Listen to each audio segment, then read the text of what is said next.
teaching clinical skills per se, well, at all, actually. Other people do use our simulators, but we use them to embed, they're embedded in our teaching. University of Bristol is where I am from. We have a little, almost a virtual sim center, because we're not clinical skills, so we have really mannequins almost in a tutorial room. And I do need to tell you that, one of my mouse keeps disappearing. I do need to tell you that I'm a member of CAE's adjunct faculty, but I'm not pushing anything here. I'm just helping maybe think about exploring the physiology in the models that we have. So I'm having trouble with the mouse pointer on this.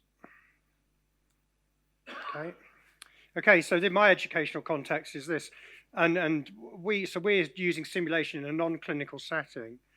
Having said that, we do base our simulations increasingly on clinical cases and problems. And that's partly because we're delivering them to students on all these different programs. So we have about 12 or 1,300 students passing through our virtual center every year, and they can be dental students, veterinary science students, biomedical sciences, that's physiology, pharmacology, anyone that wants to learn some physiology, and of course medicine. Now, we started with a bit of a dogma way back when we did this, that we weren't a clinical skills center, we weren't going to treat patients, we weren't going to show people disease and pathology. We've changed that a little bit because it's become clear that most students prefer whatever they're studying for something to be hung on a some kind of clinical case, and they find that a bit more interesting. The reason I've got this little picture here, we don't teach in small groups, teach in large groups. It's just to kind of show the differences, I think, between the way we do things and the way things that might be done in a clinical center. These will be physiology students with a teaching assistant, and they're literally just standing staring at the numbers changing. So they're looking at the physiology rather than thinking about the clinical problem that underlies the patient pathology, maybe. What I'm going to talk about mainly today is physiology that we can get at through the Muse software program that we're using to run the CAE simulators. Have you all seen Muse? Is anyone that hasn't? Most of you have seen Muse. Some of you haven't seen Muse. Has anyone seen HS6? Anyone using HS6? That was the software platform that the METI simulators ran with. Muse is a much more user-friendly interface. You get much more out of Muse. And this is a compilation where I've just jammed loads of screens on. I'm going to start actually doing some stuff with Muse in a bit. I'm not going to talk.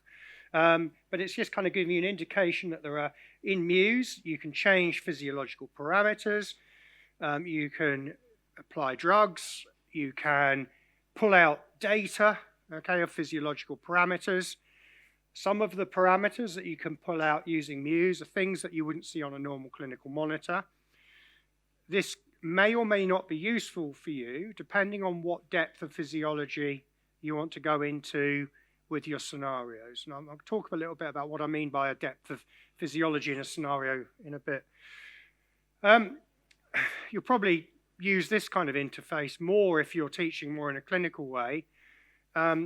Simulated clinical monitor. We sometimes use this, depending on what we want our students to see, what numbers we're looking at. What's different about this kind of interface, I think, to what's realistic is you can show a few things that you can't normally show, I think, on clinical monitors. I'm a physiologist, not a clinician. I don't think you can show live blood gases changing on a clinical monitor, but you can certainly pull some of these extra numbers up during your simulations if that's an area you want your students to explore. It depends on where you are in terms of realism, okay? So for me, if I am writing a scenario that might be hemorrhage, okay, or shock, if you're doing this in clinical terms, you might be looking at what's happening with a monitor, what's happening with the signs with the mannequin. I don't know whether you even have a monitor. for me, I'm kind of not interested so much in the realism of the situation. I'm interested in the effects that we get at the various maybe stages of shock or whatever. So there might be things on here that I'm using as an educational tool that certainly you wouldn't see in a normal clinical environment. Okay, it depends what you want to do.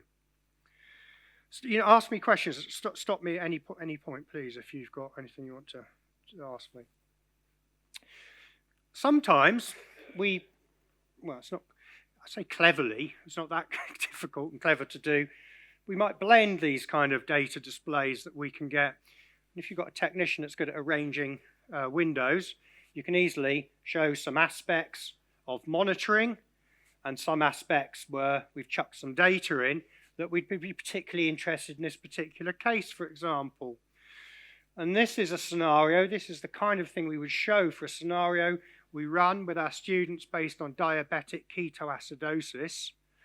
And in that scenario, all we want to show our students, and we want them to focus on, is ECG, the pleth we've got there just for the oxygen saturation, really, mean arterial pressure, which we're showing there and there for some reason, but an important thing we would want our students to see that we would be talking about in this kind of scenario is pH, because we'd be trying to pull out issues around the acid-base status, issues around ions, how we might treat this patient. I said we didn't used to write scenarios based on treatments, but giving students a patient with diabetic ketoacidosis, asking them what you would do with that patient, and obviously lots of them will say we would give insulin. For a physiology student, that is interesting because they give insulin. We find that doesn't work. In fact, it makes the situation far worse. And they learn they also have to give potassium at the same time. And then we go into a depth of discussion about what's going on with potassium, cell membranes. We can think about Nernst equations, heart failure, going all the way down into that depth of physiology. So there's a difference there for what our students would see. They wouldn't be presented with a real-time scenario. What's wrong with this person? Diagnose it. Well, we would to some degree. We'd look at this and say, okay, what's wrong? And they say pH is wrong, heart rate's a bit high, and all the things we might expect. A first-year medical student, because this is who we're aiming this kind of stuff at, first or second-year medical student, all the way down to a physiology student. I don't mean that disparagingly. I mean people that aren't used to thinking about patients. So depending on what we want to pull out, Muse, and I mean, this will work as well with other simulator platforms. Okay, you can pull numbers out from those, some of the Lairdale platforms too. Depends on what they will show, but you're pulling out the physiology, okay, that is in the model, because Muse runs with a modeled physiology. This is the interface for Maestro. Is anyone using Maestro at all? You are using Maestro. I haven't really yet used Maestro. If you want to talk about Maestro, we can. Maestro is really running Muse in the background to some extent. Okay, it's got the same kind of abilities as Muse. So I'm going to talk more about Muse. Maestro is this is the interface that we'll be seeing as we move forward with the simulators. I don't know whether it's a nicer interface or not, okay, but it does pretty much the same thing as Muse. What is quite nice with Maestro is you can show more here on the instructor screen than you can with Muse. With Muse, I showed you blends of the simulated waveform clinical monitoring display and the Muse instructor interface. And we sometimes use either of those, as I said, or both. In Maestro, you can kind of blend this together. It blends it together, rather, in the software. So actually, when we're teaching our students, to some extent, we're showing them the instructor interface, I think, which is a difference than the way lots of people use this, where they only show either the clinical monitoring or focus on the signs in the simulator. We'll show aspects of that interface because we've got the numbers, we've got the physiology there. If you really are interested in numbers,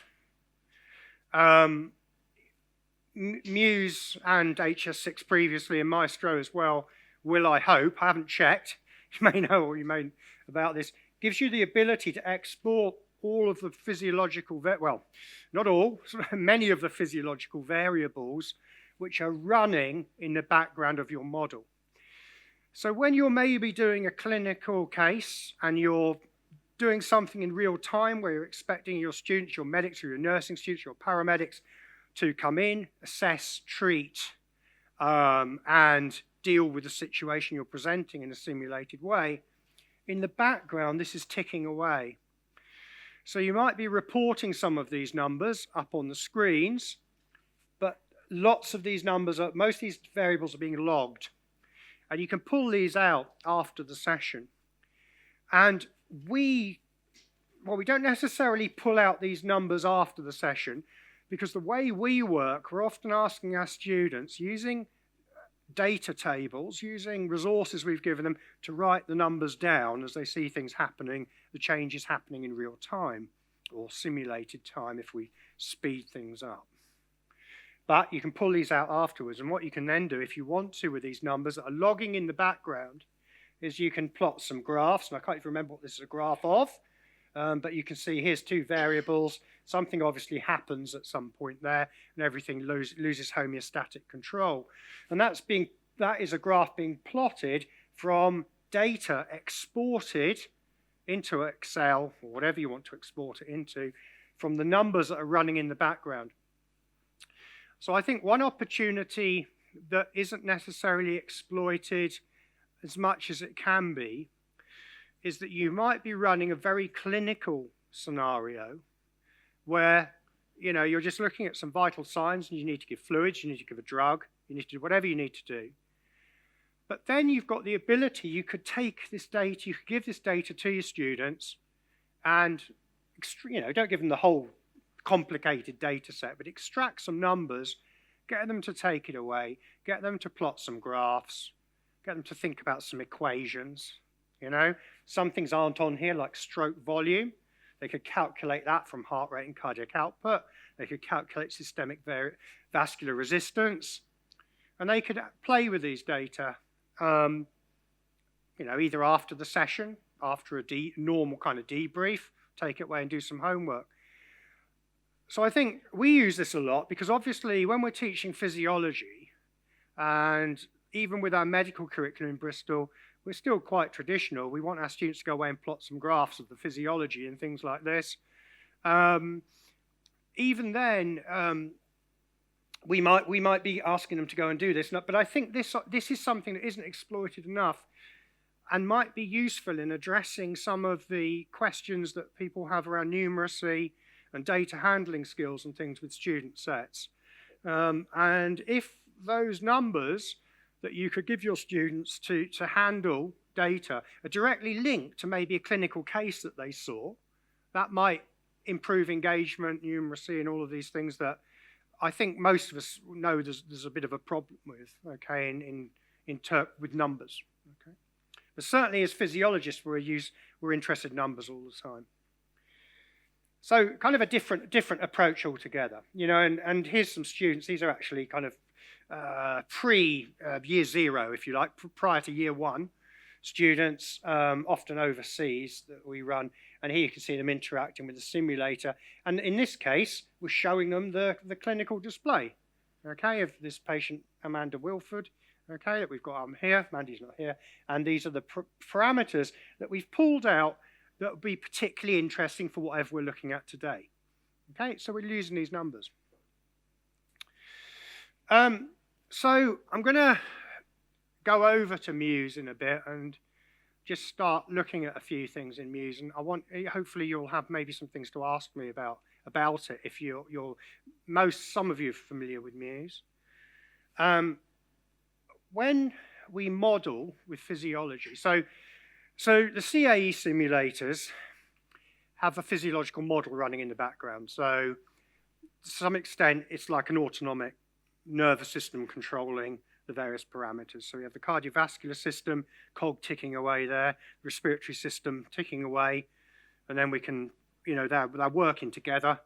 You know, if you put your hand over the mouth of some of the simulators, certainly with the old HPS, then you would see that SATs would start dropping, respiratory rate would start climbing, heart rate would start climbing. Okay, so you've got this integrated model working. Because the physiology is modeled, it means you can have interventions taking place.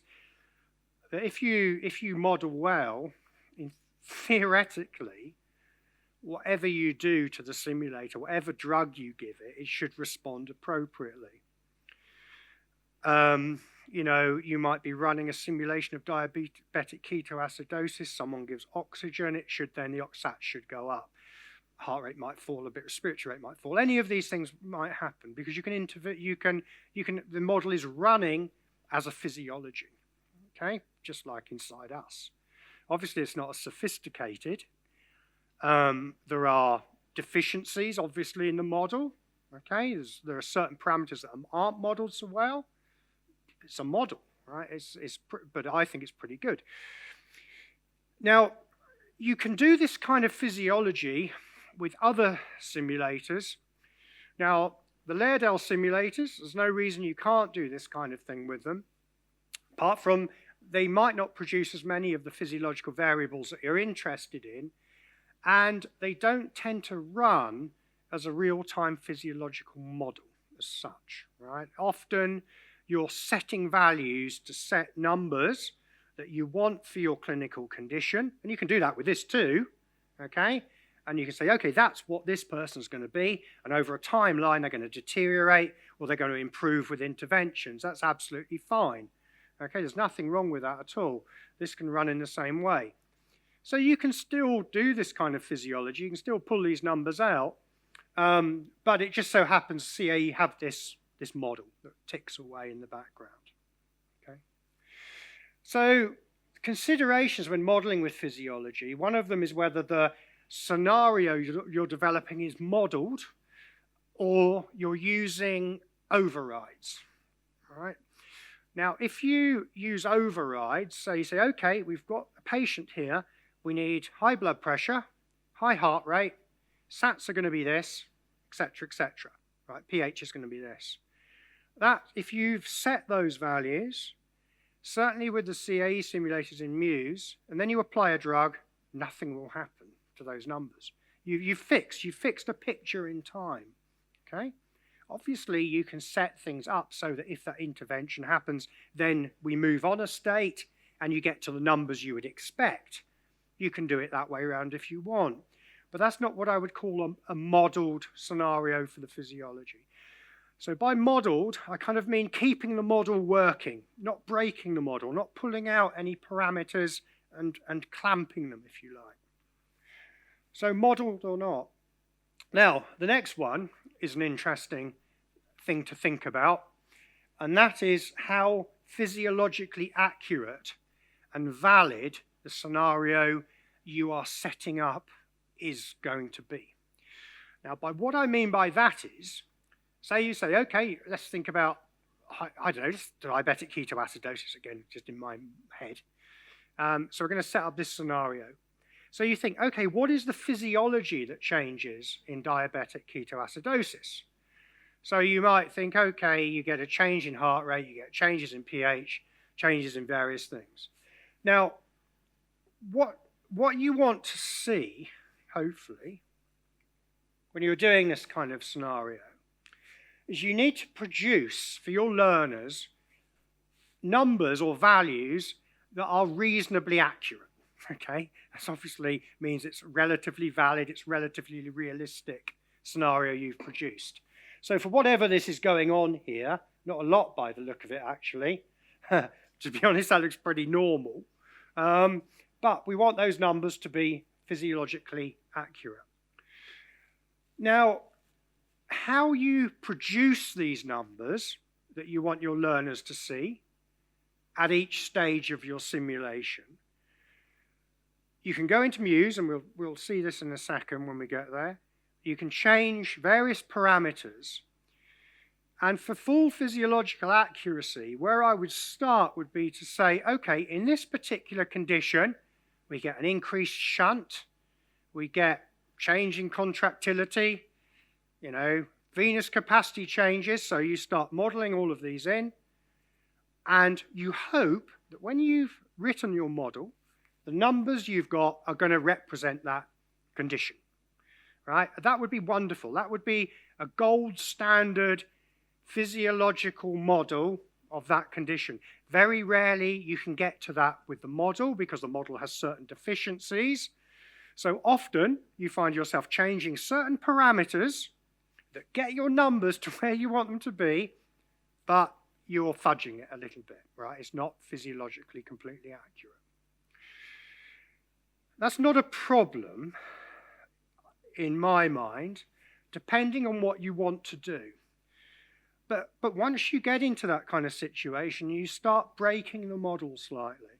Because say you give a drug, and you've had to fiddle around with venous capacitance to get the numbers you want, and that drug is going to then maybe have an odd effect because you fiddled around with venous capacitance when you shouldn't have done. These are just considerations that you have to think about when you're designing physiological scenarios, into my mind. So whether we get our simulation to be a completely physiologically accurate modeled scenario is our gold standard. And I can't think of too many of those that I've managed to do.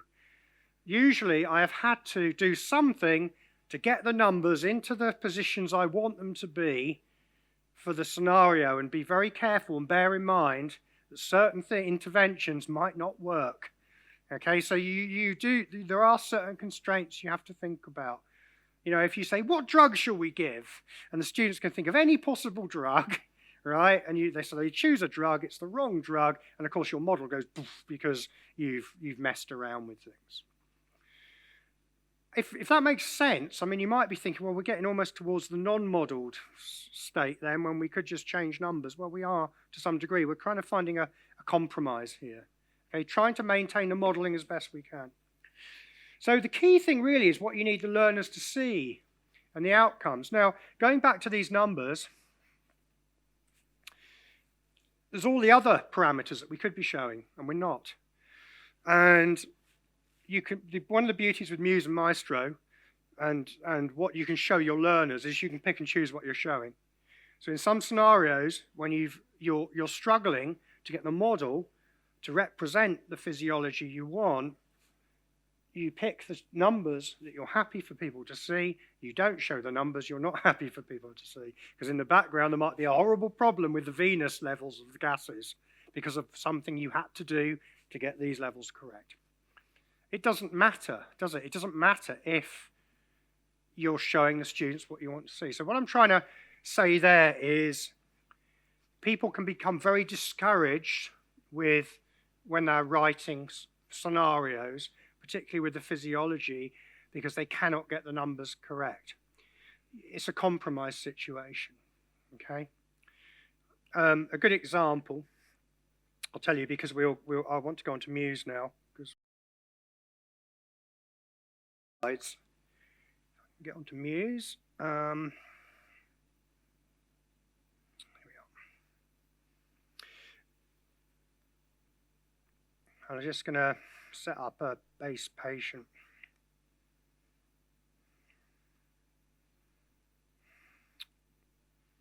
Run it. A good example. So some of our scenarios are not the kind of things you would probably teach clinicians, such as because we're physiologists, we're teaching people. Physiologists are interested in things like altitude, for example, and we can use scenarios. We've got two scenarios actually we use to teach that involve altitude. One of them is for our second year integrative physiology course, where they are interested in altitude, and they reproduce some of the fundamental diagrams of Fen, Otis, and Rahn, if any of you know who they are, that worked out how hypoxia comes on at altitude. But for our first year students, we use altitude just to show them a homeostatic challenge. That is beyond what they can do in the lab. So we might have our simulation at the end of a lab where they've exercised very heavily. They've looked at their oxygen saturation. They've looked at their heart rate. But this is a first year practical, okay? And then we might say, okay, now we're going to push the challenge up, and we're going to take our simulator up Mount Everest, the various stages, till we get to the summit. We actually have two people. One's modeled to be regular lowlander, and one is modelled as an acclimatized person, and we look at the differences in their physiological response. And we show them alveolar oxygen, show them pH, respiratory rate, heart rate, the kind of things that are relevant to that scenario.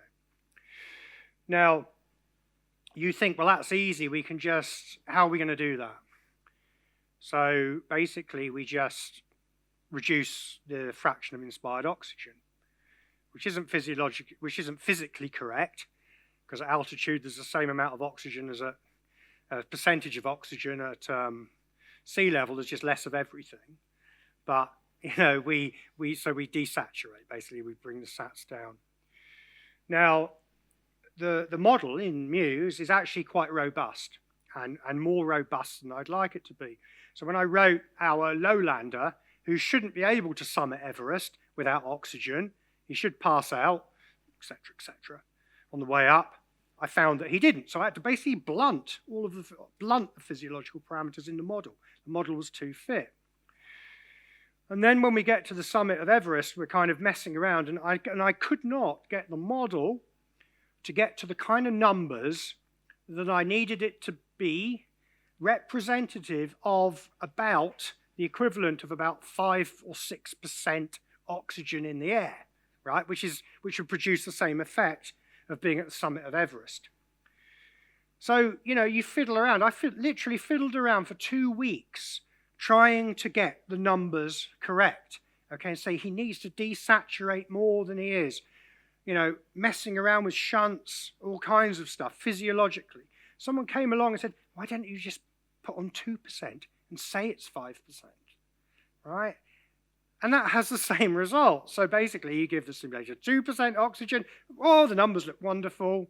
In the background, the students don't know that's happening, okay? It's just an example sometimes of how you have to take some shortcuts to get to the numbers and the outcomes that you want. Okay, I think all I'm trying to say, the message is, don't be afraid of having to take a few shortcuts. If you try and model to everything in a physiologically correct way, with only the changes you would see in a patient, you make life very hard for yourself, right? And it's how hard you want your life to be, okay, with those kind of ideas. So, is everyone, well, most people, not everyone, is familiar with this Muse interface? Okay, so I'm kind of just going to run through a few things really that I think are worth showing. Now here's the numbers, and this is where you can change these numbers. Obviously, you can link this to the clinical monitoring interface that many of you probably do use with your students, and here, if we on our homunculus or whatever you call it, and Maestro is pretty similar to this. It just looks a bit different. Fine. We find here's where we can get in and start changing some of these parameters. Now, what I'm talking about modeled or override, if that sounds a bit cryptic, so we go just into heart rate. Make that heart rate 88. As an override, except that, okay, that heart rate should go to 88. And I'll give it some atropine now. What's a reasonable dose of atropine? I'm a physiologist. Sorry, how much? 1. I just chuck it in by the bucket load till I see the effect. Which people tell me is the anesthetics, isn't it? So I'll give some atropine. And lo and behold, nothing happens because I've overridden the heart rate, right? So if you're in this situation, if you set everything by overrides, we'd have to have a state that detects the application of atropine and then pushes the heart rate down to a value we'd expect with atropine, or up to value we'd expect with atropine, okay? So this is why operating in a modeled fashion is a good idea, because if the atropine's still working, there we go, that heart rate's going up, it's responding to the application of the atropine. Okay, so you can see a difference between working models and overrides straight away, and that's what I mean by working in these two different ways. I don't know whether you use model overrides or modeled values when you're writing scenarios. So that's an example of that. I find myself in this window a lot, which is the additional window. And if you haven't looked in there, this is where you've got loads and loads of physiological parameters. And bear in mind, he's still got atropine present. We can say, okay, let's give the left ventricular contractility problem. And most of these are set up as factors, which means that they're just kind of multipliers in the equations. Because all this is equations running in the background after all. So these are multipliers. So if we maybe change this to, I don't know, what's the scale? 0 to 10, 7. You know, there's no physiological correlate for that. It's just more. Okay, more responsive or less responsive. We change that, we might see a change. There you go, look. Mean arterial pressure's has changed and gone shooting up there. Now, if you wanted your students to maybe be calculating stroke volumes here, we don't have cardiac output shown, but you could choose to show cardiac outputs to your students. Then they can work out stroke volume via the equation, you know, heart rate and cardiac output. So we're seeing a change there coming in. So you can start building up your patient. When I write scenarios, this is what I do. I just start playing around with factors. I tend to write them down as I go, because otherwise, at the end of things, I've forgotten what I changed to get where I want to, although it does log what you're doing going down here as well. Muse does have the facility to record what you're doing as you go and save it as a scenario, but you're a very clever person if you can spot on pick all of the right variables to change to get to the numbers you want at the end. I've never achieved that, so I tend to just fiddle around like this. And I have project students, final year project students, every year. I've got 6 this year, and they choose a topic that they're interested in, and they make scenarios. They go into the literature, find out. I don't know. I've got one who's interested in overdoses of, like, you know, recreational drugs. So he goes into the literature, he finds out what kind of numbers we would expect to have for these particular patients, so he can simulate maybe an overdose of cocaine, the massive sympathetic effects that you get with a large cocaine overdose. And they'll go in and they'll start playing around with these numbers, changing things until they get to some values that seem to be sensible and that they can work with. And they always say to me, but we're just guessing. You know, and I say, yeah, but it's just educated guessing. We're kind of sitting there going, well, I reckon that's going to push the contractility up. Let's push it up a bit. Are we getting to the numbers we want to get? So there isn't any rocket science or brain surgery about this, really. It's just going into, it's finding out what it's really the first step of writing a physiological scenario is going to the literature or going to case studies or actually asking somebody or knowing the values you know yourself that you've seen and using that as your target, okay, and doing these various changes to get towards your target. Now, one of the commonest things people want to change with Muse, I get asked about a lot, is blood pressure. And blood pressure is quite a tricky one to do, but Muse has these little conditions tabs, and you can write conditions, and 2 of them are blood pressure, which is quite handy. So you can go into Muse, and you've got these options to change blood pressure. Now, so you can just say, okay, we'll have increased blood pressure.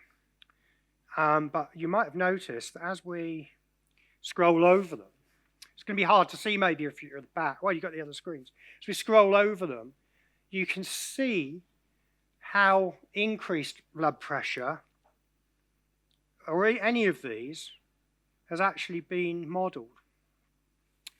So you can see that to get any pre-borderline blood pressure, LV contractility is 1.24, right ventricle contractility 1.22, you know?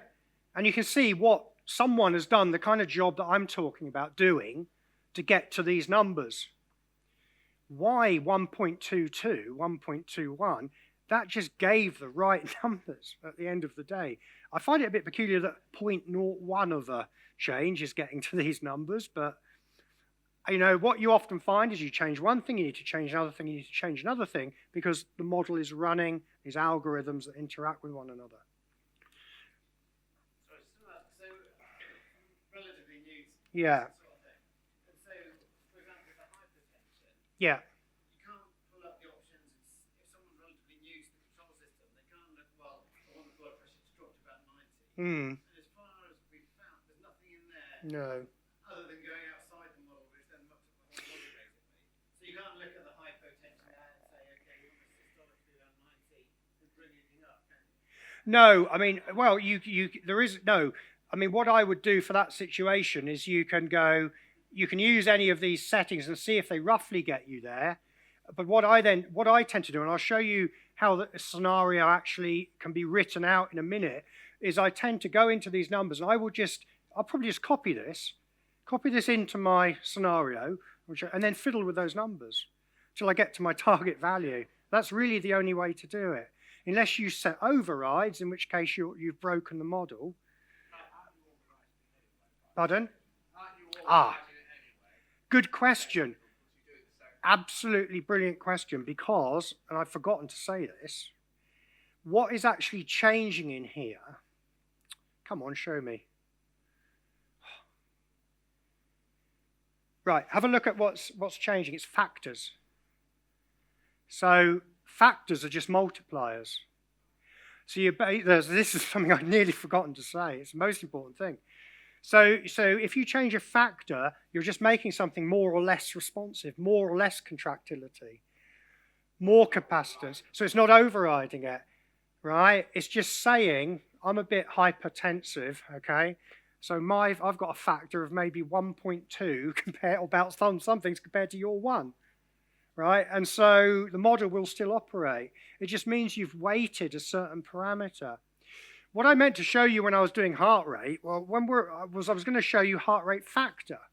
And that would have just meant that the response to atropine would have been slightly different than, because we've said, okay, the heart rate factor, maybe we change it to 1.5 instead of 1. And that just means anything that's going to affect heart rate is going to be a little bit more multiplied up, a little bit more of a response.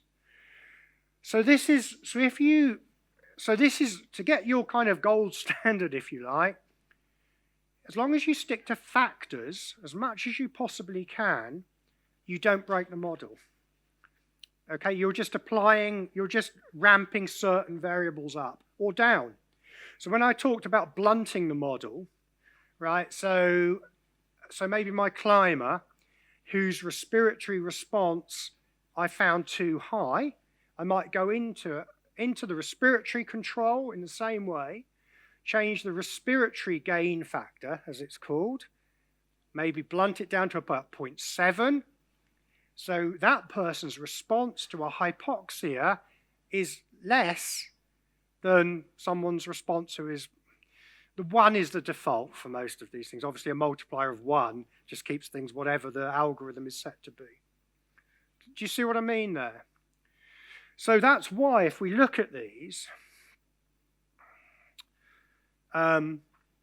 you can see that most of the changes, heart rate, wrong one.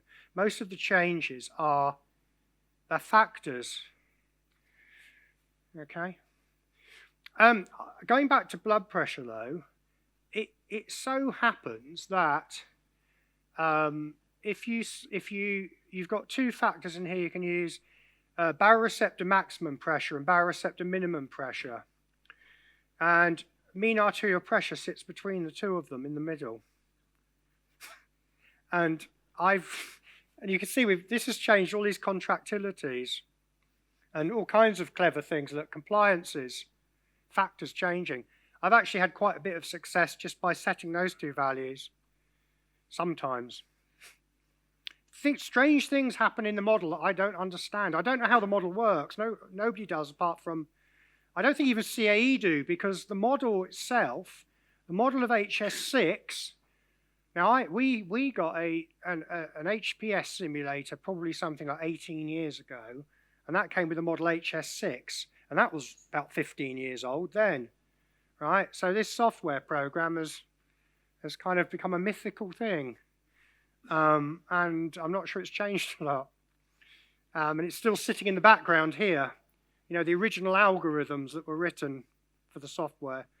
But yeah, so it's factors, using factors. I'm glad you asked me because I nearly forgot about that. It's the most important thing to have told you.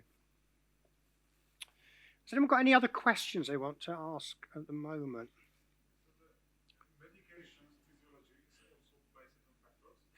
Right.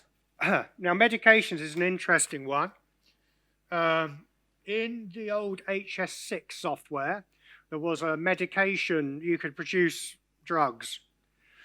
And they're basically really just, they are just affecting parts of the algorithm of heart rate, respiratory rate. They're quite crude, a lot of the drug effects. So medications, the answer to, I guess, they are just using factors because depending on what heart rate is, a dose of atropine, for example, will produce a different effect, producing what compared, depending on what's going on in the model.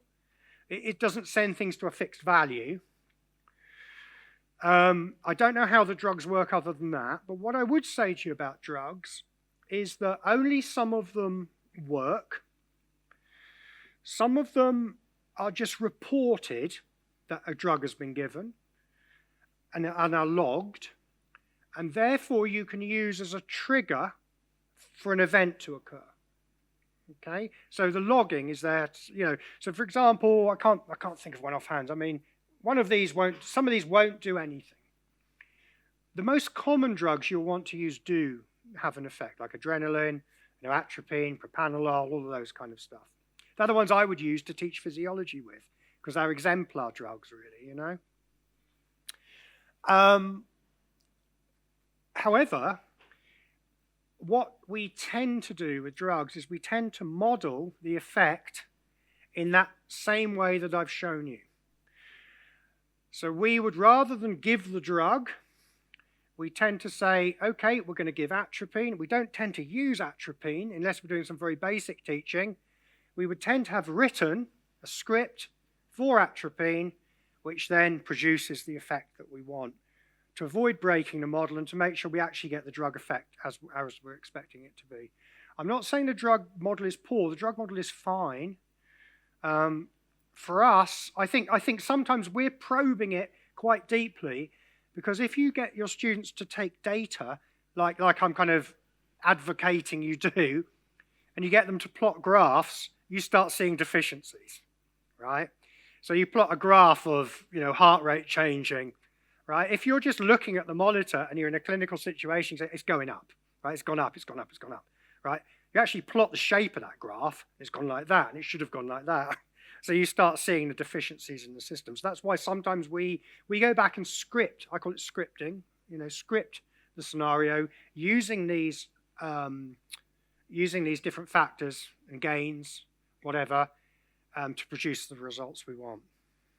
And is there a way of telling from the system which of these drugs are modelled and which ones aren't? By trying them, so it seems. No, it does say in the instructions, in the manual, whether they're modelled or just reported. But I've never read the manual. I don't know whether on Maestro they do. I don't think it's any different on Maestro. It's not a particular problem, to be honest. It's only occasionally you come across a drug that, and you can model the effect. I mean, you say, okay, blood pressure's going to do this and heart rate's going to do that. Even in the preloaded scenarios, I'm going to show you a scenario now. Often they've modelled the drug rather than. Well, yeah. Yeah, you'd have to write it yourself and load it in there. I think you have to load it in as a condition. I don't think you can load into medications. I'm not absolutely sure. But if you were, of course, your students aren't going to see this. So your students probably are going to see that corner of the screen, maybe the clinical monitoring, the waveforms. So they're not going to know where you're triggering adenosine from.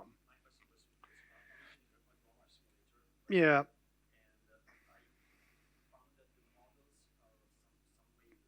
Yeah, yeah. Mm. Exactly. Yeah. Yeah, yeah. Yeah. I think some of them are okay, some of them are fine, but yes, I would do exactly the same as you. If there wasn't a drug present, I would write a little script for it, and I'll show you how they appear up in the corner, and then you can trigger adenosine and show them what happens with adenosine. I mean, when I say we show the students our instructor interface, as you might have seen, we kind of show them just a part of the window. So in the background, you've got your tech or doing it yourself if you've got no tech, and you're triggering the various events to happen, and the students see whatever you've chosen them to see. But yeah, I'd probably write it myself. Yep.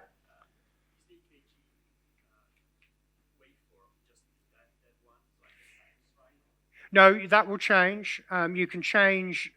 There's a whole load of arrhythmias in there. You can run a 12 lead as well. There's the option to run a 12 lead and you get like a simulated printout, but the rhythm will change.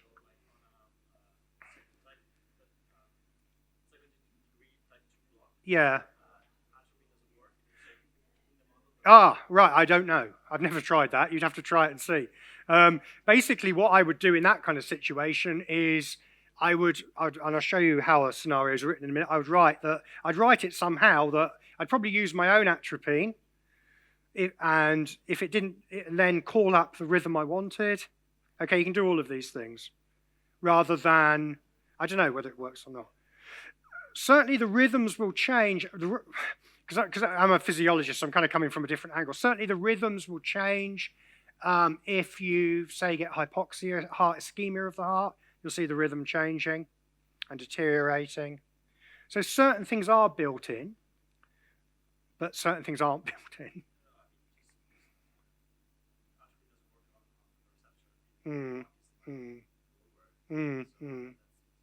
Yeah. I've just never tried it, and I don't know.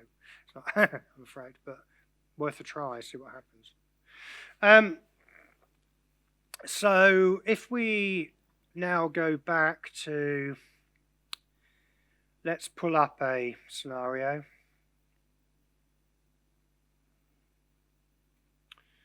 This is a simple one. This is one of ours. Sorry,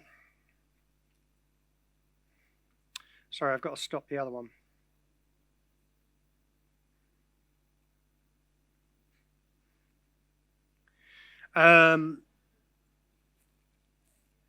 Right. So this is a scenario we do where we just take out volumes of blood. And you think, why would you want to do that? Because that seems weird. Well, we take out volumes of blood, known volumes, and then our students can say, okay, what is stroke volume and total peripheral resistance at a certain volume of blood, and they can plot graphs of this, and then they can start thinking about Starling's law of the heart. Okay, that's why we do this kind of thing. So if we review this, we'll see how we wrote this scenario, and it's actually really simple, I think, if I remember correctly. So this is our scenario written. It takes a little bit of time to load. We'll try your atropine in a bit, I think. I'm intrigued now, you see. So basically, I generally start with a baseline. That baseline can be someone who's ill. I usually start, because I'm teaching physiology, I normally start with a healthy average person. And that's because a physiology student probably needs to be reminded, I'm not being disparaging again, because I'm a physiologist, of what heart rate is and blood pressure is, and before we start messing around with things.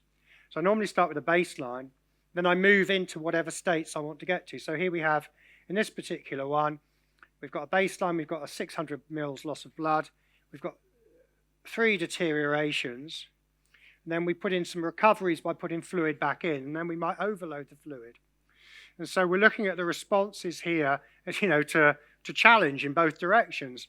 The students are meant to be thinking about the baroreceptor reflex when we're doing this. If we actually expand what we've got here, it's very simple. So we start with baseline, nothing happening, okay? Nothing at all happening. Muse does give you and I'll show you this in a second. If I forget, please remind me, the option to write a baseline patient that you then add your scenario on top of. I never do that because I forget that I've made changes in the baseline that are going to be additive to what I do here.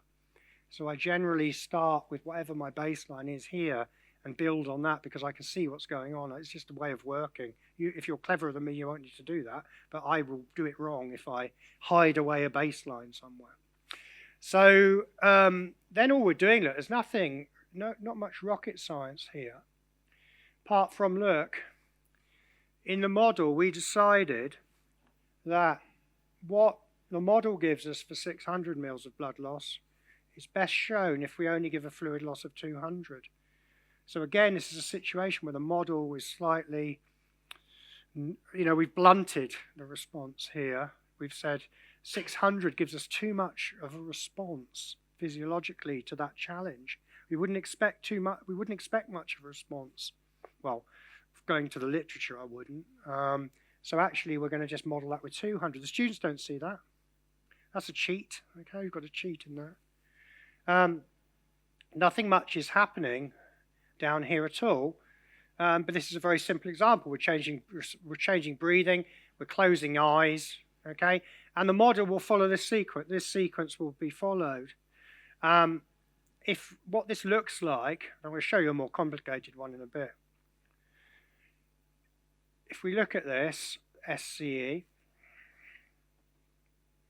this is what we're actually showing. So here we've chosen to show, we'd actually show this with a clinical monitoring waveform display rather than these numbers, but for the sake of today, we're interested in heart rate, saturation, blood pressure, mean arterial pressure. You might not want to show that. You might want your students to calculate it, something they might want to do.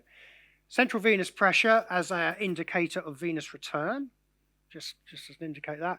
Pulmonary arterial pressure. We can talk about right side pressures versus left side pressures. Cardiac outputs and respiratory rates, right? And so we've got some things we can talk about there. They can calculate mean arterial pressure. They can calculate stroke volume. They can calculate total peripheral resistance. And then as you go through this scenario, so where I was talking about where you might want to put your drug, your atropine or something, would be if you've written what you'd expect to happen with that drug. So each of the stages of that scenario I just shown you appear here. So if you want to trigger some kind of a response by something that you've written as the drug, it would appear up in that corner. So each of those stages could be a drug. They're not appearing in the medications box, but it doesn't matter because the students can't see that. In fact, in this one, look, we've taken away all the medications and the interventions just to tidy things up a little bit. So then you can either automatically, so then you go to 600 mils, speed this up. We actually use fast forward quite a lot when we're teaching our students because if you're going through step by step by step by step with about 3 patients, they soon get bored. And you run out of things to say. So once you've told them about calculating TPR once, you can then use fast forward next time. So then we get to our stage here where we don't see much change. You may not like these numbers, but obviously they vary person to person. And then, so you get into there, and you might see central venous pressure might be dropping a little bit. Not very much. There's not much change at all because there's not much blood been taken out. Then you go to your next state. And this isn't one we use, actually. This doesn't work very well, but it's quite a good exemplar. So then we go into deterioration 1, where we're going up to 1.2 mils blood. And you see that changing. Now, because this is modelled, actually, I've done very little change to this. Okay, as you saw, I haven't really changed anything much. If we gave drugs, it would respond appropriately at each of these stages, in theory. That's all right. No. The reason in your programming you put respiratory rates is the model isn't robust enough to say, well, actually, their respiratory rates go up. Yeah, exactly. Yeah, so exactly. The model, in this particular instance, there doesn't seem to be a coupling of respiratory rate with reduction of volume. Right, so that's kind of almost a little hole in these cogs that should be working together. Sorry? What, so that you can write a trend line in? Muse doesn't. I think the other software that you can use alongside Maestro, which is Vivo, I think, does have trend lines. I know some of the Lairdales have trend lines, don't they? You can plot a trend. No, so but Muse doesn't. Interestingly. Yeah. Hmm. Yes. Yeah. Yeah. Yeah. Yeah. Yeah. Yeah. Yeah. Yes. Yeah. Yeah.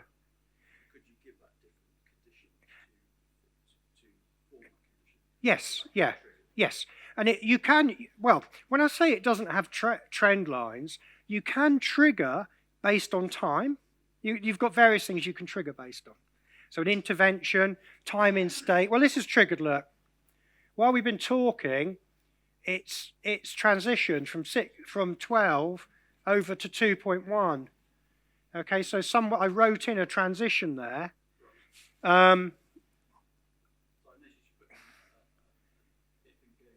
Yes, so it's the if and go to. So basically, I can't remember what I based it on, but I think it was mean arterial pressure or something, or cardiac output dropping below, getting to a certain value. No interventions happened, so we've gone into the next state. So in a way, it is a trend, but it's not. You can't kind of draw it out like I know some can in some other software aspects, but I think you can in Vivo. But I haven't used Vivo, so I'm not sure. Okay, so then we get into this terrible situation here. And obviously, you know, a physiologist, we would then pause this and we'd get the students to write this down. They've written down the numbers. We'd actually pause this as it was happening at the various levels of blood loss. The students then, I'll try to pause it. Is it paused? Yes. The students would then write these numbers down in a data table we'd give them, and we'd tell them to go away and plot a graph of stroke volume versus central venous pressure or whatever, and say what law is this like, and make a Starling's law or whatever we want to do. So that's a simple one. If we stop this, I'll show you a more complicated one. We'll use one of CAE's own scenarios. Oops. What have I done? When you set the respiratory rate on the scenario you've made, does that then count as override? That was an override, yeah. So then that'll just Yeah. what they do. Yeah. They're paralyzed, Yeah. they'll still count breathing. Yeah, yeah. So in that yes, you're right. You've spotted a bit of bad practice in there. But I think we did that because simply it was someone came along and said, I'd expect respiratory rate to change as well. The students in the data tables they've got, because this is about shock and for physiology, it's about hypovolemia. We wouldn't even ask them to record respiratory rate. We could have taken it out. I think someone just said it would be nice if you showed it and that it would go up. So we just, bung a few numbers in. Again, it depends what you want to do. If you're going to do something that then you would want respiratory rate to respond to, you'd obviously want to model, to use factors or gains so that that's going to respond appropriately. But here there's no intervention other than bunging some fluid back in, you know. And in fact here we don't have respiratory rate going down very much when we bung fluid back in because someone said it would probably stay high, you know. So it depends what's going on. If we go to, so the ones with the little padlocks on are the ones that the scenario comes with. So this one might be a bit more complicated.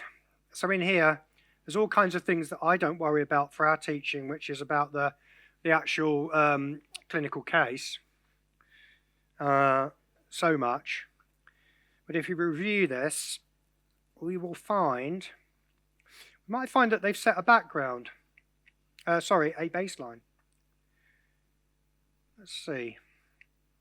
So the baseline you can set up using exactly the same parameters, the same factors, gains, overrides. You can make a baseline that then you apply your changes to. And that's what I was saying I don't tend to do. And in fact, they haven't done it there. The patient baseline is empty. You could make a hypertensive, older, middle-aged person and use that as your baseline for lots of different scenarios. Depends on how you want to work again, right? I don't tend to do that simply because I forget, and when I look, I'm wondering what's going on, and it's because something in the baseline I've forgotten about. So if we go in here, we might find this is a lot more complicated. And most of our scenarios we're using to teach physiology, all kinds of things, DKA, arrhythmias, altitude hypoxia, endocrine problems, acid-base disorders, hypovolemia, pressures of the cardiac cycle, blah, blah, blah. Control of breathing, right? All of those, they're very, very simple. There are only probably 3 or 4 things we have to change in each one of these to get a reasonably physiologically accurate response. Some of these are much more complicated than that. I mean, look at this one, the initial assessment. It looks frightening to start with. Until, and I don't know whether you can see this at the back maybe, until you realise that there's some interesting things they've changed. So they've changed heart rate factors, minimum and maximum pressures and factors, venous capacity. So there's quite a lot going on in the cardiovascular system, as you'd expect there. But most of the other things we've got in here are just sounds. Okay, so there's not that much going on. This is the key, if you like, to building this initial presentation. And it's mostly factors. So in theory, you give a drug, it should work. Based on these not being overridden. Whether all of these are physiological changes that you'd expect in a patient with this condition, I don't know. It looks all right to me. There's nothing stands out as been done in there to get the numbers looking correct, i.e. fudging. And then as you go down further, you can see what they've done is they then, as we get slight improvement, you can see some changes again have been made, and generally all factors. Okay, in fact, this is written quite nicely because all of this is written with factors. And all of these are discrete states, so there's no transitions going on in this particular scenario. So we would expect if we run this, the instructor would be probably having a dialogue with the student, the facilitator or the instructor, having a dialogue with the students, then maybe moving on manually at each point, rather than in a defined timeline that this is all happening over a set period of time.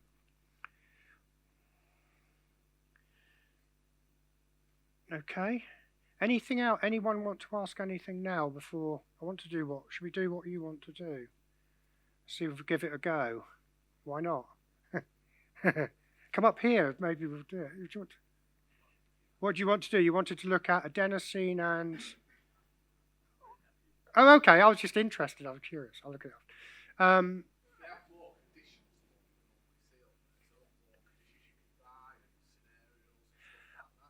Yeah, you can.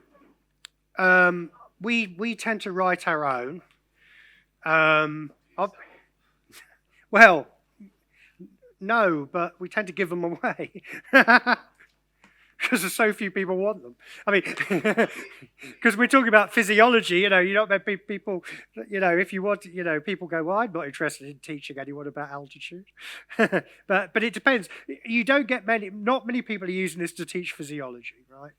But what I'm saying, I guess my message is that you've got physiology going on in the background that you can probably, your clinical cases might well be doing this kind of thing, right? But you've got the physiology there as well, if you wanted to use that for your teaching, but not many people are using it to teach kind of these basic principles of physiology like we do. When we use these for medical students, we do tend to hang them on cases a little bit. We give them, describe the patient, tell them a little bit about it, maybe put up a picture, a bit of history. But we still do it in this kind of way. We still go, okay, what's happened now? Let's talk this through. Okay, go and plot the first graph on your worksheet. So we're not doing these kind of things in terms of, here's our person diagnosed tree. We're saying, okay, what's going on? What's going on with the heart? What's going on with the contractility? What's happened in the ventricle? So we're kind of bringing that out. And it's there. So my message really is it's there. And even if you've written a scenario and you're kind of thinking, well, okay, we've got a hypoxic patient, we've got this, and this happening. You've got the physiology in the background. So it's there and usable if you want to kind of enrich, if you like, that understanding. And I think that's where it can be quite useful. That's kind of my message.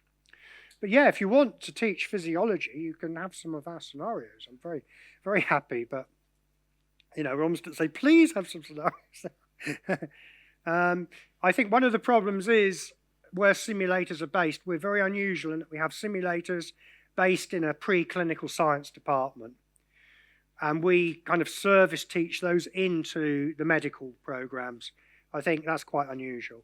I think most people that I've gone and spoken to about this kind of thing are in an opposite situation where they fancy using simulation and they've got to try and extract them out of the medical school or something like that. I think if you're trying to justify getting simulators or more simulators, I think it's useful to be able to say other people could use them. I mean, we have interest with sports science, pharmacology. We do a few pharmacology scenarios, neuromuscular blockade, autonomic control is a great one to show with a simulator because you're seeing whole body physiology. So, you bung in various drugs that hit the autonomic nervous system and you'll see that whole body response. And medical students, we've found traditionally they struggle with pharmacology, or they don't like it. They don't like doing the little computer simulations the pharmacologists have. It's quite interesting. So the pharmacologists have computer simulations that are beautiful pharmacokinetics and pharmacodynamics, right? The medical students hate that because they're not interested that it's 22 and 14 and all of this.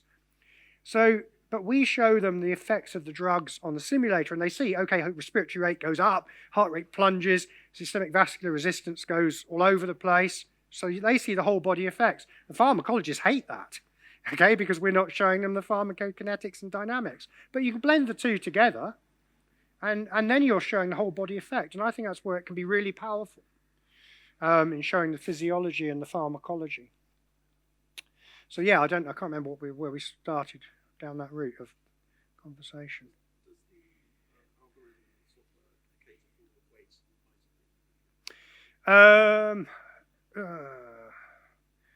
No, you can just write height in, but what you would have to, so basically you would have to, well, there are different base patients that do account for some differences, like there is a child in here, but we tend to start with the standard, what they call untitled adult patient, and build it ourselves. Okay. Sorry? No, probably not. As far as I haven't tried, but I'm not sure you could. But you can make your person like, a very tall, large person or smaller. Change the physiology via the various factors. When I had a student, we teach vets, and I had a student come did a project with me, and they wanted to make a dog using this, and we were really struggling because of the lung volumes just wouldn't work in the model, right? So you set the lung volumes to what a dog would be, and everything starts going wrong, right? And the student said, "Oh, I'm going to use the child model." Of course, it worked beautifully because the lung volumes were about the right size for a medium-sized dog. So wonderful, really. But but yeah.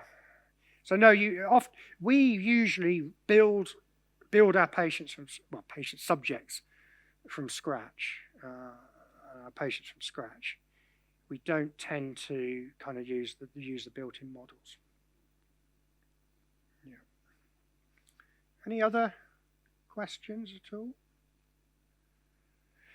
Anything you want me to show you, or you might? So I hope that was useful. I haven't shown Maestro at all, I'm afraid, but it's the same. Just the buttons are a different color and shape, really.